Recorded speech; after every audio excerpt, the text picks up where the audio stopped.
you were noticing that Bickerstaff was telling their bigs to stay back, and you might have even said something in the huddle, and then that kind of led into one of your pull-up threes late. Can you kind of take me through identifying what was going on and then, using it to get a three? The more you get deeper into the season and play different teams, there's different personnel that you have to adjust to.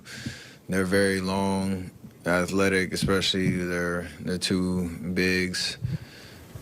So they can cover a lot of ground by not even being as far up the court. So they were trying to chase over the top, funnel us into the paint, and then those guys were just waiting on us with length and all that.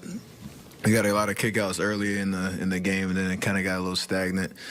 So just try to create a little bit more space where we could work off the pick and roll. Loon and Draymond and them set great screens, so we could come off pretty free, and then it's just about making quick decisions, because once you take a couple extra dribbles or get too deep, like, they can make their presence felt. So it was a good adjustment, and you expect, next game there'll probably be a different look.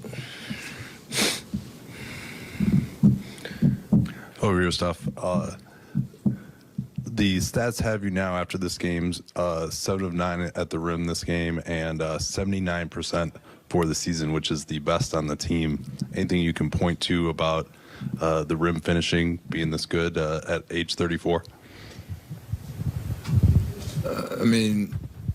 Obviously knowing I can shoot the ball and can put a lot of pressure on defenses there, you got to be able to have a change up to, get to the paint and just find creative ways to finish. I'm not playing above the rim, so it's just a matter of playing angles and having some touch in there. But you got to use your shot as a threat to open up driving lanes, and been able to do that, even coming off great screens from guys.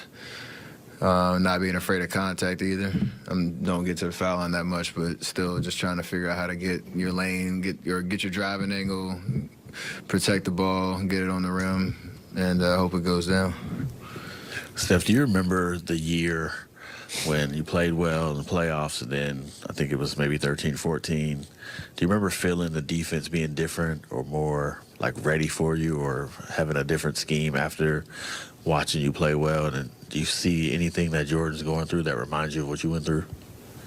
For sure, that's the evolution of being a scorer in this league, where you're not going to surprise anybody about what you do. They scout you, they game plan for you. You talked about before the game a little bit more than just a one-liner of what your tendencies are. So you have to get the reps of seeing different defenses, understanding that.